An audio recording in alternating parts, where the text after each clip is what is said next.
Sometimes a team gets built with stars, and sometimes it gets built with spite. Tonight's about the second kind. The Houston Colt 45s are a second-year expansion team. The Dodgers are the Dodgers. Don Drysdale's on the mound. And Turk Farrell, a man Los Angeles had once let go, is about to spend 9 innings make that feel like a mistake. He carries a no-hitter through 7. Rusty Staub hits the first home run of his major league career. Houston wins 2-1. And for one night, the little team looks bigger. Welcome back to the Astros 100. I'm documenting one game per player until I reach 100. This is Astros02. The player is Turk Farrell. Can you see it? Turk Farrell. The game is June 3rd, 1963. Los Angeles Dodgers at Houston Colt 45s. Houston wins 2-1. Today's idea: before Houston had polish, before it had history, it had an ace with a grudge. Now, what each team is up to so far that season. The Dodgers come in at 27-23. That does not sound that scary until you remember who they are. This is a team that won 102 games the year before. By the end of 1963, they're going to win the National League and sweep the Yankees in the World Series. They're in a rough patch here, but they're still one of the big powers in baseball. Houston comes in at 21-30. This is year 2 of the Colt 45s. They're still building the plane while flying it. Not a great offense, not much margin. Enough pitching, though, to make a favorite feel uncomfortable. They had just played a 17-inning game the day before, so they're not exactly fresh. They're just walking in stubborn. Around the majors that week, baseball was having a star-heavy week. Willie Mays had just hit 3 home runs on June 2nd. Bud Harrelson is about to sign with the Mets on June 6th. Ernie Banks is a few days away from hitting 3 home runs in a game that the Cubs still managed to lose.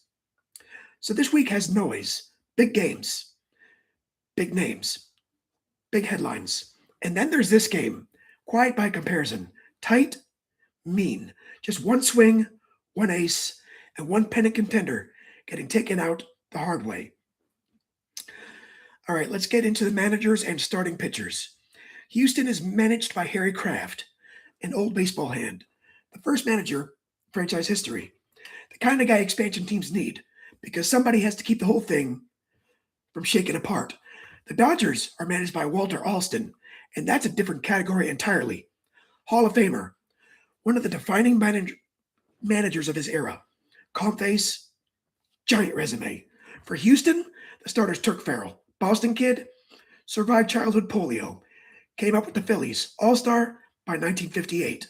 Then, traded to the Dodgers, left exposed in the expansion draft, and picked up by Houston. In 1962, he became the first real ace this franchise had. 241 and a third innings, 203 strikeouts, a 3.02 earned run average, and somehow a 10-20 record, because expansion baseball can be cruel and stupid at the same time. For Los Angeles, it is Don Drysdale, the reigning Cy Young winner, one of the most intimidating pitchers in baseball, Hall of Fame career. The sort of guy who makes a 2-1 game feel like a 20-round fight. Now, this confuses me a little bit. Here's one of those old baseball details that sounds fake now. Drysdale was not just the best pitcher in the National League. In 1962, he won the Cy Young Award. The Cy Young Award. One. At that point, there was still only one for the whole sport. That's how old this game is. As far as Hall of Famers in the lineup, other all-time matchups, not one of those lineup cards where Cooperstown falls out of your pocket. The obvious Hall of Fame names here are Drysdale and Alston. Houston's side is more about useful ball players and future meaning than plaques. Rusty Staub is only 19. The club is still mostly made of workers, not legends. That's what makes this game interesting. The Dodgers look like a history. Houston still looks like a project. But for one night, projects can hit back. There's not some agent rivalry here yet. Houston's too new for that. But there's something better than rivalry, something personal. Turk Farrell used to belong to the Dodgers organization. Then, the Dodgers left him exposed in the expansion draft. Houston selected him. So when he gets Los Angeles on his mound, this is not just another start. There are newspaper accounts and later Houston histories that make it pretty clear He took these games personally. The broader history coming in is not flattering for Houston. In the 1962 season series, the Dodgers went 12-6 against the Colt 45s, so this is not some equal matchup with a little attitude sprinkled on top. This is one of the newer, weaker clubs trying to punch up. Okay, let me be annoying for 1 second. The precise way to say it is not that Farrell took a no-hitter into the 7th. He no-hit the Dodgers through 7 full innings, lost it in the 8th. Tiny distinction, deeply important to exactly one kind of person. Unfortunately for you, I am that person. Turk Farrell is remembered partly as a character, and fair enough, he was one. Big personality, hard-living reputation. The Dalton gang stories. But if you stop there, you miss the real point. He could pitch. He was one of the first players in Houston baseball who felt bigger than the team's situation. The roster was thin. The offense came and went. But Farrell gave the franchise legitimacy because every 5th day, they had somebody who could look a contender in the eye and make the game about him instead. He already proved that in 1962. And in 1963, after settling more fully into Houston, he kept doing it. Same 3.02 ERA, same ability to keep a bad team in serious games. Same feeling that if the Colts are going to matter at all, it would start with his right arm. Also, this one gets under my skin a little bit. Yes, I know his 1962 record was 10-20. That gets under my skin because a 3.02 earned run average, 203 strikeouts on an expansion team is pretty impressive. Yet, 10-20 record looks like a warning label. Pitcher wins can tell the truth sometimes. Sometimes, they can lie straight to your face. As to what the story meant for Farrell. This game means something to Turk Farrell because it lets him answer an old insult without saying a word. The Dodgers had already decided he's expendable. Houston gave him innings, responsibility, and status. So this game becomes a chance to throw that decision back at Los Angeles. Not with speeches, not with drama, just with outs. 7 no-hit innings, 2 hits total. Complete game, win. There are cleaner revenge stories in baseball, but not many. Okay, let's dig into the box score and the play-by-play. This lineup, the lineups tell you what kind of night this should be. The Dodgers got Wally Moon, Jim Gilliam, Ron Fairley, Tommy Davis, Frank Howard, John Roseborough, Willie Davis, Dick Tracewski, Don Drysdale. Houston counters with Ernie Fazio, Johnny Temple, Al Spangler, Carl Warwick, Rusty Staub, Howie Goss, Bob Lillis, Jim Campbell, Turk Farrell. It looks like a mismatch on paper. Farrell opens by getting the Dodgers in order in first. Drysdale deals with traffic in the bottom half. That becomes the basic rhythm of the whole night. Houston gets little bits of contact, but Drysdale's strikeouts keep him upright. Los Angeles, meanwhile, cannot square Farrell up at all. Houston gets an early chance in the first with 2 singles. But Drysdale then gets Rusty Staub on a ground ball to end it. In the third, Houston puts 2 more men on, and then Johnny Temple gets picked off at first. That feels important in real time because this game never opens up. Every little waste matters. Farrell keeps rolling. 3rd inning, nothing. 4th inning, nothing, except a walk to Ron Fairley. 5th, nothing. He's not blowing the Dodgers away the way Drysdale is piling up strikeouts. He's doing something sneakier. He's making every inning belong to him. Then the bottom of the 4th. Carl Warwick walks. Rusty Staub comes up. And the 19-year-old drives one deep to right field. 2-run homer. First home run of his major league career. Off Don Drysdale. Houston leads 2-0. And that is the game, basically. Not mathematically, emotionally. Drysdale keeps throwing smoke. He strikes out 13 in 7 innings. He gives up only 8 hits, 1 walk. If you only read his line, you'd probably think he won. But 1 swing beat him, and Farrell is pitching like the past owes him money. The 6th is Farrell's real stress test. Drysdale walks, Moon walks. 2 men on, 1 out, no hits allowed yet. You can feel the no-hitter wobble without actually cracking. Gilliam grounds out, Fairley grounds out, Farrell gets through it. He finishes the seventh, still hitless. Tommy Davis out, Frank Howard strikes out, John Roseboro lines out.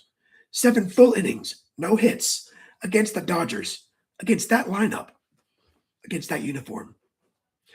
The first hit comes in the 8th, when Dace Tracewski lines a single to center. So the no-hitter's gone, but the lead is not. Farrell keeps it at 2-0. Houston does nothing in the bottom half, and now everything slides into the 9th. Jim Gillian leads off the 9th and triples to right. Suddenly, the room changes. Ron Fairley makes an out. Tommy Davis lifts a sacrifice fly to center. Gilliam scores, and now it's 2-1. Frank Howard comes up as the big body, the tying threat, the one last chance for Los Angeles to turn this thing around. Farrell strikes him out swinging. Game over. 9 innings, 2 hits, 1 run, 3 walks. 5 strikeouts, Houston 2, Dodgers 1. Now, as far as what this game meant to each team, for the Dodgers, this is one of those midseason losses that looks small till you remember who threw it at them. They were still in the part of the year where the machine had not fully started humming. This made it 4 straight losses. Not a disaster, just a reminder that even great teams can look ordinary when the wrong pitcher has a point to make. For Houston, this is proof of concept. They're not going to bludgeon anyone. They do not have that kind of roster. But if Turk Farrell can do this to the Dodgers, then Houston has a way to exist. Pitch well, hang around, wait for one swing, take the game. As far as the post-game press conference, I can't give you a verified word-for-word post-game transcript here. This is part of a reconstruction of the room, not a direct quotation dump. This is going to be a recurring feature for the first 20 or 30 years of the Astros history. Let's face it, we didn't really get the MLB channel until, 2001 or so? Anyway, the room to me feels like it was pretty simple. Farrell would have been satisfied, maybe a little bit cold. Not loud, not theatrical, more like the expression of a man who'd wanted this one for a while, and now he had it. Because everyone in that room would know what just happened. He beat the Dodgers. He beat Drysdale. He took a no-hitter through 7 innings against the club that once let him go. Some games announced themselves with fireworks. This one probably sounded like a man saying without saying it. Yeah, I remember. As far as how the season played out for each team following this game, the Dodgers, of course, get where they're going. They finished 99-63, win the National League, and sweep the Yankees in the World Series. So this becomes one of those little dings inside a championship season. Real contenders have dings. Houston keeps fighting through. The life of an expansion team, finishing 66 and 96, 9th in the league. But Farrell remains one of the clearest bright spots. He wins 14 games, throws 12 complete games, and posts another 3.02 ERA. On a bad team, excellence can disappear if you let it. This project is partly about not letting it. Farrell's career and life following this game. Farrell stays important to Houston for a few more years. In 1964, he goes 11-10 with a 3.27 earned run average. In 1965, he makes another All-Star team. And that same spring, he gives up the first home run ever hit in the Astrodome to Mickey Mantle in an exhibition game, which is one of those weird little historical footnotes that only baseball could love.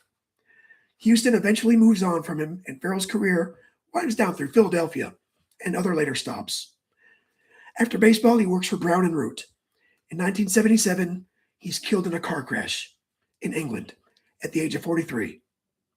So the end is sad and shorter than it should have been, but the baseball part still matters. Turk Farrell was one of the first players in Houston history who made the franchise feel like it had a spine.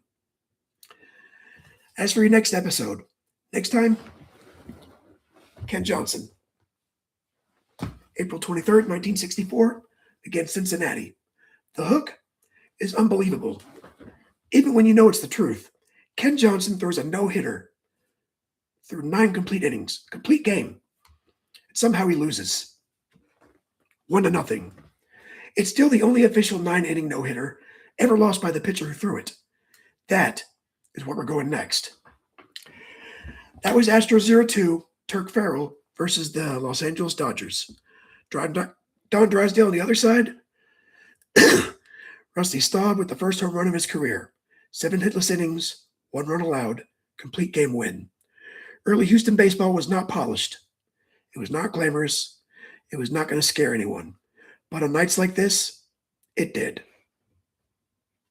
And that's enough to remember.